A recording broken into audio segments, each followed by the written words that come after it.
챕터 1. 그 밤의 약속. 사람은 자신을 과신할 때 가장 큰 추락을 경험하는 법이다. 그날 밤 베드로는 자신을 너무 믿고 있었다. 최후의 만찬이 끝났고 예수님과 제자들은 다락방을 나서며 어두운 예루살렘 거리를 걷고 있었다. 초승달이 뜬 밤하늘 아래 등불 하나가 그들의 길을 비추고 있었으며 불안한 침묵이 일행을 감싸고 있었다. 6월절 저녁이었지만 축제의 기쁨은 없었고 오히려 무거운 공기만이 흘렀다. 예수님이 걸음을 멈추시고 베드로를 바라보셨다. 그 눈빛에는 슬픔이 가득했으며 무언가 말하기 힘든 것을 품고 계신 듯 했다. 베드로는 그 시선을 받으며 가슴이 철렁 내려앉았고 무언가 중요한 일이 일어날 것 같은 예감이 들었다. 시몬아. 부드러운 목소리였지만 무게가 실려 있었고 그 한마디에 주변이 조용해졌다. 오늘 밤 닭이 울기 전에 너는 3번 나를 모른다 할 것이다. 말씀은 차분했지만 공기를 무겁게 가라앉혔다.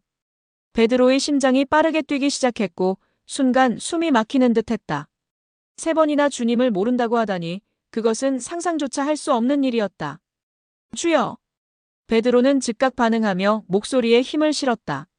다른 제자들도 긴장한 표정으로 두 사람을 바라보고 있었으며 모두가 숨을 죽이고 있었다. 다른 사람들은 모를지라도 저는 절대로 주를 부인하지 않겠습니다.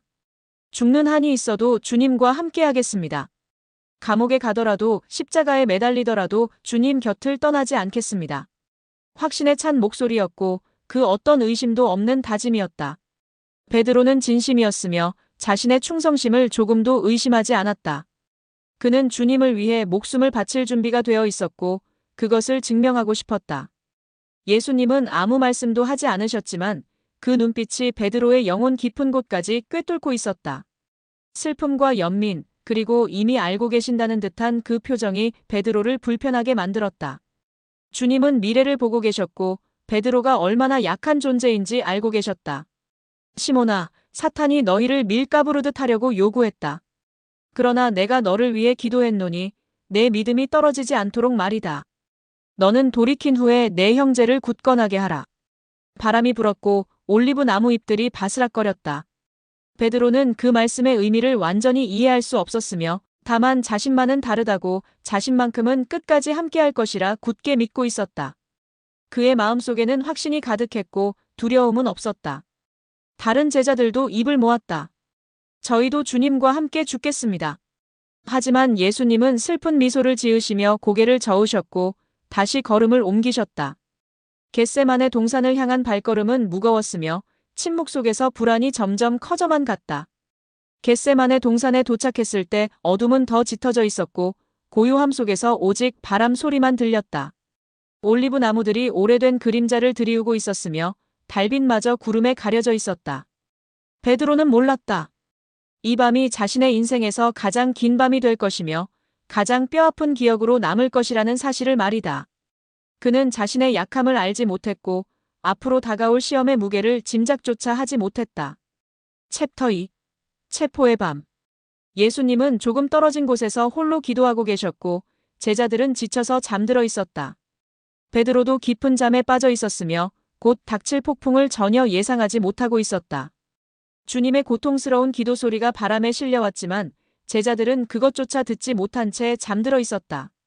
갑자기 요한이 베드로의 어깨를 흔들며 급하게 속삭였다. 시몬, 일어나. 누가 온다. 베드로가 벌떡 일어났을 때 멀리서 횃불들이 다가오고 있었고 병사들의 발소리와 갑옷 부딪히는 소리가 점점 가까워지고 있었다. 심장이 빠르게 뛰기 시작했으며 온몸에 긴장이 흘렀다. 횃불의 숫자가 많았고 무장한 병사들의 행렬이 길었다. 얼마나 많은 사람들이 오는 거지? 야고보가 떨리는 목소리로 물었고 제자들은 모두 불안한 표정으로 서로를 바라보았다. 유다가 병사들과 함께 나타났고 예수님께 다가가 입을 맞췄다. 배신의 키스였으며 그 순간 모든 것이 무너지기 시작했다. 베드로는 믿을 수 없다는 표정으로 유다를 바라보았고 가슴속에서 분노가 치밀어 올랐다. 유다, 내가 입맞춤으로 인자를 파느냐? 예수님의 목소리에는 슬픔이 가득했지만 유다는 고개를 돌렸고 눈을 마주치지 않았다. 병사들이 예수님께 손을 대려하자 베드로는 더 이상 참을 수 없었다. 분노가 치밀어 올랐고 정의감이 그를 불타오르게 만들었다. 칼을 빼들고 앞으로 나섰으며 대제사장의 종 말고를 향해 내리쳤다. 칼날이 번쩍이며 공중을 가르고 종의 귀가 잘려나갔다. 물러서라. 우리 주님께 손대지 마. 베드로는 외쳤고 다시 칼을 휘두를 준비를 하고 있었다. 피가 흘렀고 말고는 비명을 지르며 쓰러졌다. 순간 모든 병사가 칼을 빼들었으며 일촉즉발의 상황이 되었다. 하지만 예수님의 목소리가 그를 멈추게 했다. 시몬, 검을 거두라. 단호한 목소리였고 베드로는 움찔하며 뒤로 물러났다. 검을 쓰는 자는 검으로 망하느니라. 내가 내 아버지께 구하면 지금이라도 12군단 천사를 보내시지 않겠느냐? 그러면 이런 일이 있으리라 한 성경이 어떻게 이루어지겠느냐? 예수님은 말고에게 다가가 그의 귀를 만지시며 고치셨고 종은 놀라며 물러났다. 기적이었지만 아무도 감사하지 않았으며 오히려 더 빨리 예수님을 체포하려 했다.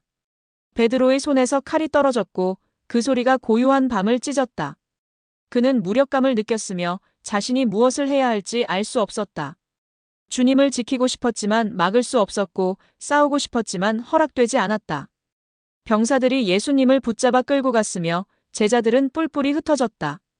어둠 속으로 도망치는 발소리들이 들렸고 베드로도 본능적으로 뒤로 물러났다. 공포가 엄습했고 다리가 떨렸으며 숨이 가빠졌다.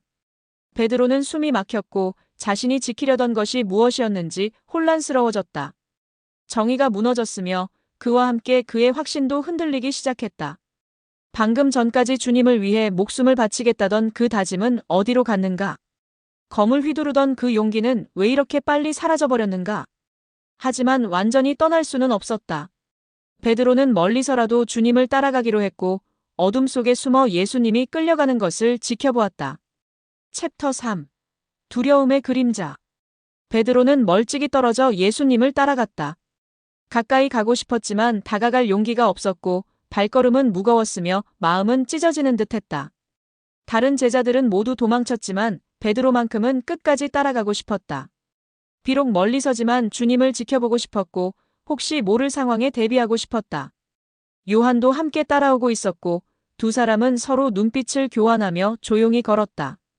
예루살렘 거리는 고요했고 대부분의 사람은 잠들어 있었지만 대제사장의 집 주변은 이미 소란스러워지기 시작하고 있었다. 대제사장 가야바의 집 안뜰에는 불이 피워져 있었고 사람들이 모여 불을 쬐며 수군거리고 있었다. 새벽 공기는 차갑게 느껴졌으며 입김이 하얗게 나왔다. 병사들, 하인들, 그리고 호기심에 모여든 사람들이 뒤섞여 있었고 모두가 안에서 벌어지고 있는 신문에 대해 이야기하고 있었다. 베드로는 조용히 그들 사이로 들어가 불가에 앉았다. 손을 불에 쬐며 몸을 낮추었고 최대한 눈에 띄지 않으려 했다. 아무도 나를 알아보지 못할 거야. 멀리서라도 주님을 지켜봐야 해. 베드로는 스스로를 다독이며 불을 바라보았지만 불안은 가시지 않았고 두려움이 점점 커져만 갔다. 심장이 빠르게 뛰었으며 손바닥에 땀이 났다. 주변 사람들의 대화가 귀에 들어왔지만 집중할 수 없었고 오직 안쪽에서 들려오는 소리에만 신경이 쓰였다. 안에서 예수님을 신문하는 소리가 희미하게 들렸고 때때로 조롱하는 웃음소리와 매질하는 소리가 들려왔다. 베드로는 주먹을 꽉 쥐었지만 아무것도 할 수 없었고 무력감이 그를 짓눌렀다. 그때 한 여종이 베드로를 유심히 바라보더니 다가왔다. 불빛에 비친 그녀의 얼굴에는 의심이 가득했으며 날카로운 눈빛이 베드로를 향하고 있었다. 그녀는 베드로를 한참 쳐다보더니 확신에 찬 목소리로 말했다. 당신도 그 나사렛 예수와 함께 있었지요? 갈릴리 사람 맞죠? 순간 모든 소리가 멈춘 듯했고 베드로의 심장은 미친 듯이 뛰기 시작했다. 주변 사람들의 시선이 일제히 그에게 쏠렸으며 공기가 무거워졌다. 몇몇 사람이 고개를 끄덕이며 베드로를 주시했고 수군거림이 시작되었다. 베드로는 당황했고 목구멍이 타들어가는 것 같았으며 무슨 말을 해야 할지 알 수 없었다. 순간적으로 공포가 그를 사로잡았고 이성이 마비되었다. 아니요. 목소리가 떨렸지만 베드로는 고개를 돌리며 부인했다. 말이 입에서 나오는 순간 스스로도 놀랐다. 나는 그 사람을 모릅니다. 당신이 무슨 말을 하는지도 모르겠소. 그 말이 공중에 흩어졌고 여종은 어깨를 으쓱하며 돌아갔다. 주변 사람들도 관심을 거두고 다시 각자의 대화로 돌아갔다. 하지만 베드로는 그 자리에 얼어붙어 있었다. 방금 무슨 말을 한 거지? 주님을 모른다고? 나는 그를 모른다고 말했다고. 손이 떨렸고 입술이 바짝 말랐으며 목구멍이 조여왔다. 베드로는 불빛에서 조금 떨어진 어둠 쪽으로 이동했지만 그 말은 이미 나가버렸고 되돌릴 수 없었다. 잠시 위험을 피한 것뿐이야. 나중에 주님을 도울 기회가 있을 거야. 스스로를 변명했지만 마음 한구석에서는 알고 있었다. 방금 한 말이 배신이었다는 것을 말이다. 첫 번째 부인이었으며 이것은 시작에 불과했다. 챕터 4. 두 번째 부인. 시간이 흘렀지만 베드로의 불안은 가시지 않았고 오히려 더 깊어져만 갔다. 안뜰 안쪽에서 예수님을 신문하는 소리가 계속 들렸으며 조롱하는 웃음소리와 침 뱉는 소리가 베드로의 가슴을 찢었다. 주님이 고통받고 계신다는 것을 알았지만 베드로는 아무것도 할 수 없었고 그저 멀리서 지켜볼 수밖에 없었다. 다시 불가로 돌아갔다. 추위가 뼛속까지 파고들었고 손이 꽁꽁 얼어붙는 것 같았다. 하지만 진짜 추운 것은 바깥 공기가 아니라 마음속이었다. 죄책감과 두려움이 뒤섞여 그를 짓누르고 있었고 편안함은 전혀 찾을 수 없었다. 조금 시간이 지난 후 또 다른 사람이 베드로를 쳐다보며 말했다. 이번에는 남자였고 목소리에 확신이 담겨 있었다. 당신도 그들 중 하나잖아요. 말투를 들으니 분명히 갈릴리 사람이에요. 그 예수와 함께 다니던 사람 맞죠?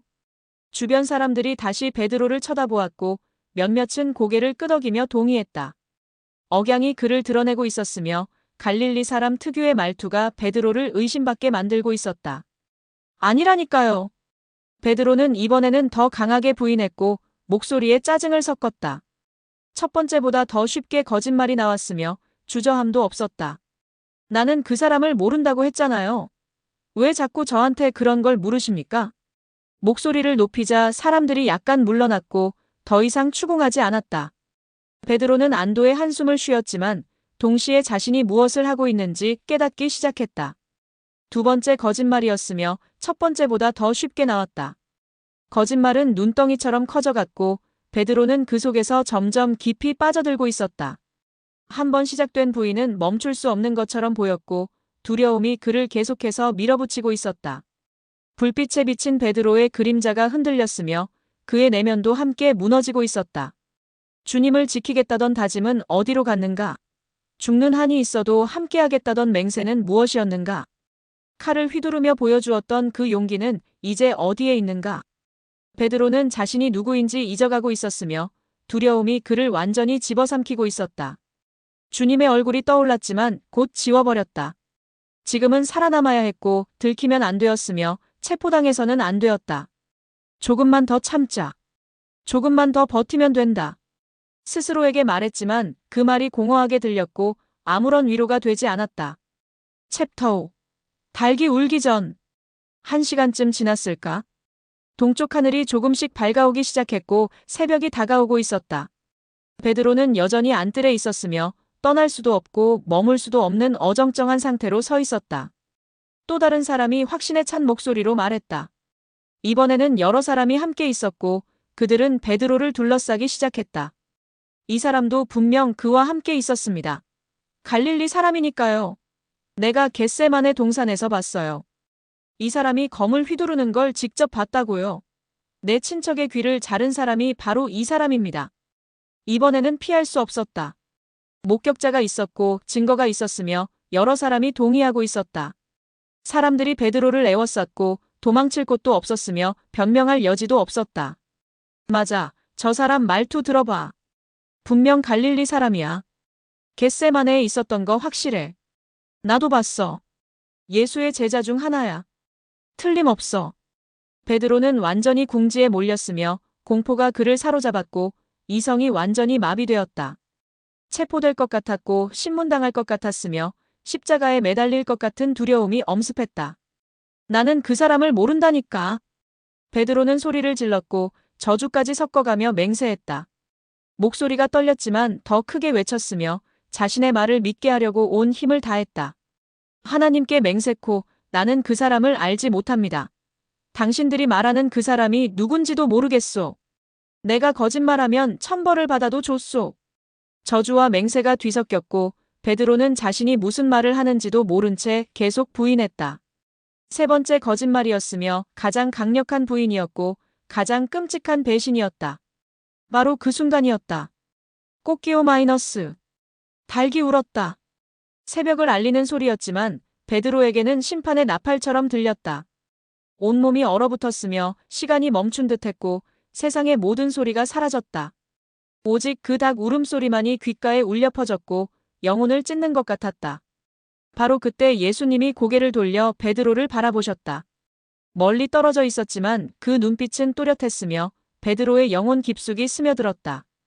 병사들에게 둘러싸여 계셨고 얼굴에는 상처가 있었으며 피가 흐르고 있었지만 그분은 베드로를 바라보고 계셨다. 정죄하는 눈빛이 아니었다. 비난하는 표정도 아니었다. 분노하는 얼굴도 아니었다. 오히려 슬픔이 가득했으며 깊은 아픔이 담겨 있었고 그럼에도 불구하고 여전히 사랑이 넘쳐 흘렀다. 용서가 그 눈빛 속에 있었고 여전히 베드로를 제자로 여기고 계셨다. 베드로는 무너졌다. 그 눈빛 앞에서 모든 것이 무너져 내렸으며 자신이 무엇을 했는지 완전히 깨닫게 되었다. 주님을 3번이나 부인했고 저주까지 하며 모른다고 맹세했으며 가장 필요한 순간에 가장 큰 배신을 저질렀다. 오늘 밤 닭이 울기 전에 내가 3번 나를 모른다 할 것이다. 그 말씀이 천둥처럼 귓가에 울려 퍼졌고 베드로의 가슴을 짓눌렀다. 주님은 알고 계셨다.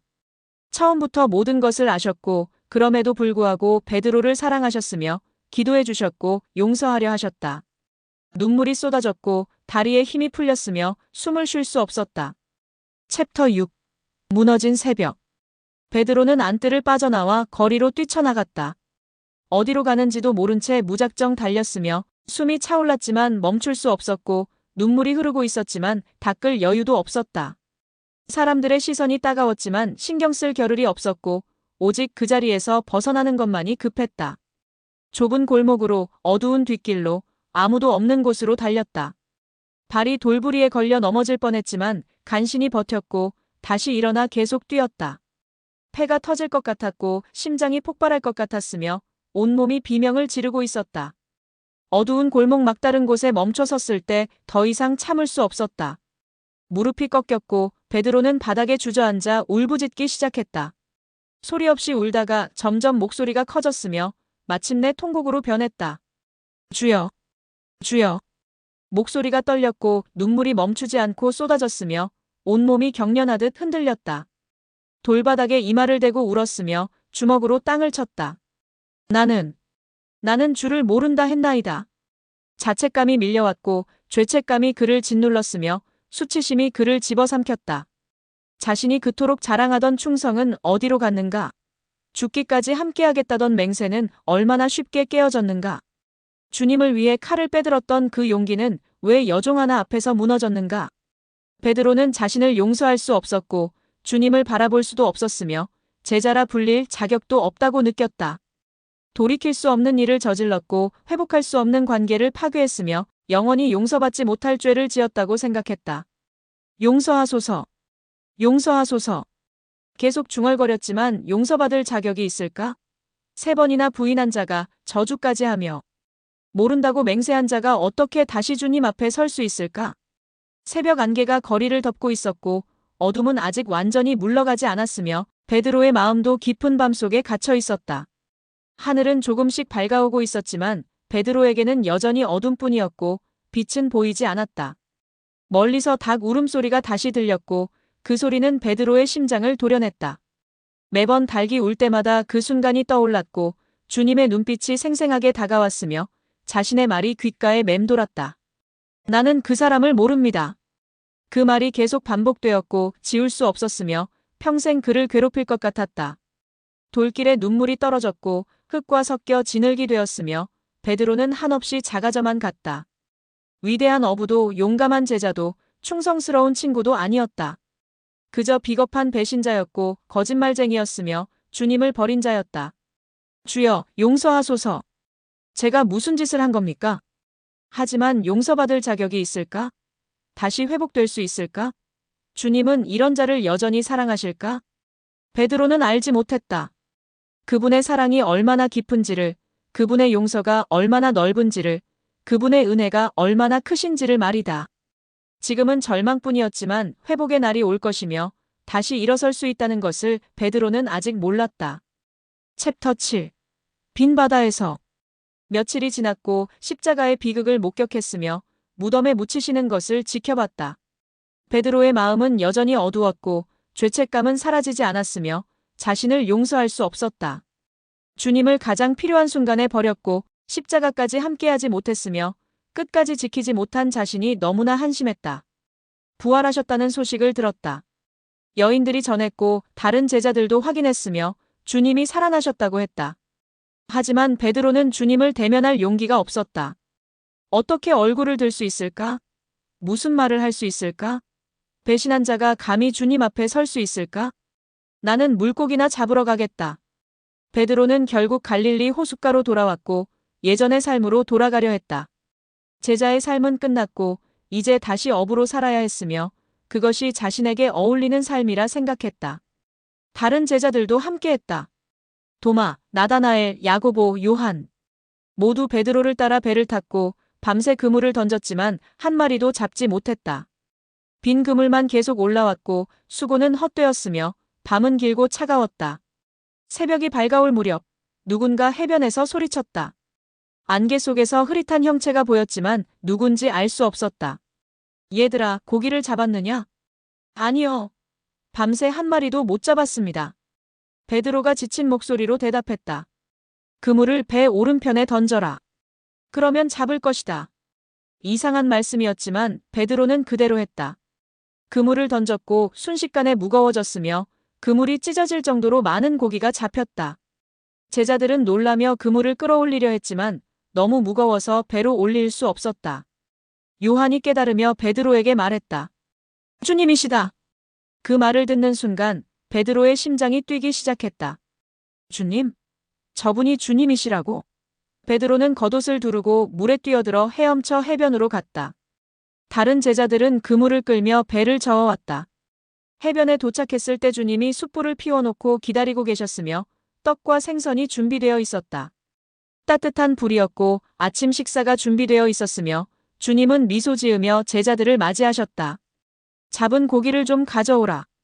함께 식사를 했다. 아무도 말하지 않았지만 모두 알고 있었다. 주님이시라는 것을, 부활하셨다는 것을, 다시 함께하게 되었다는 것을 말이다. 식사를 마친 후 예수님이 베드로를 바라보시며 물으셨다.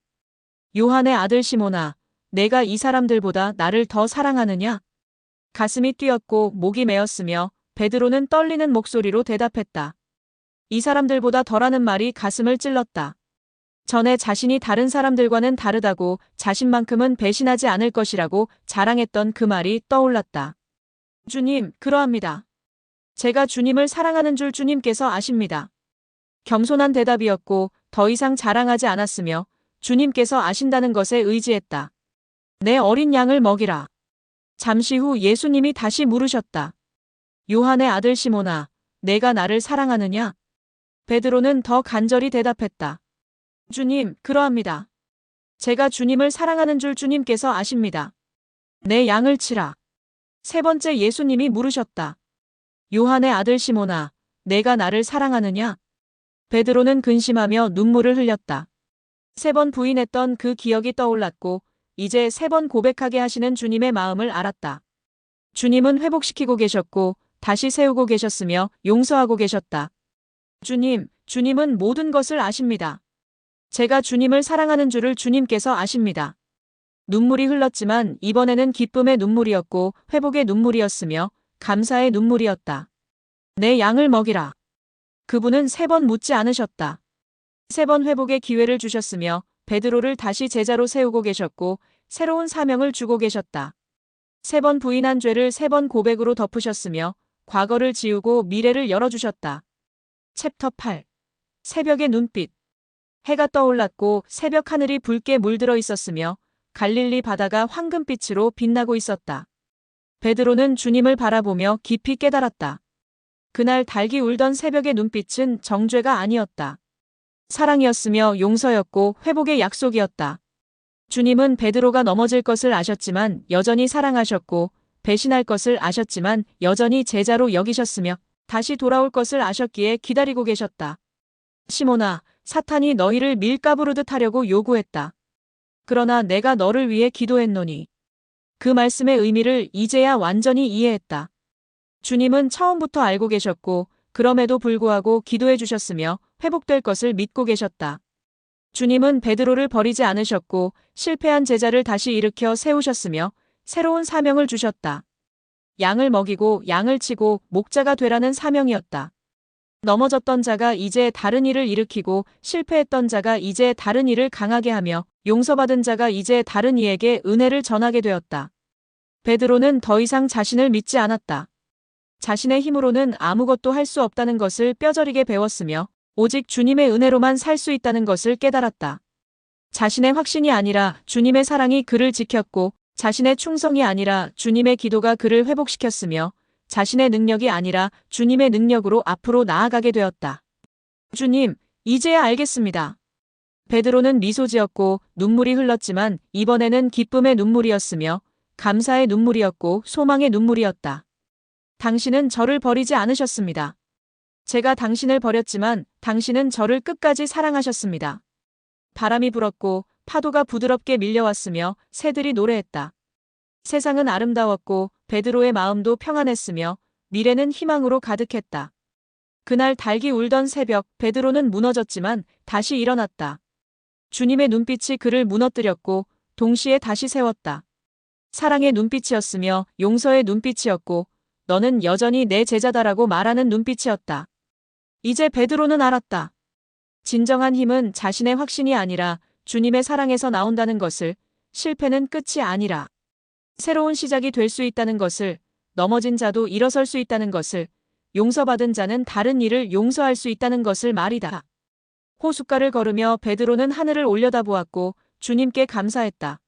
넘어졌지만 일으켜주셔서, 배신했지만 용서해주셔서, 부족하지만 다시 쓰임받게 하셔서, 죽을 만한 죄를 지었지만 여전히 사랑해주셔서 감사했다. 그리고 다짐했다. 이제 자신을 의지하지 않고 오직 주님만 의지하며 살겠다고, 자신의 힘을 자랑하지 않고 주님의 은혜를 전하겠다고, 넘어질 수 있음을 인정하며 겸손히 살겠다고 말이다.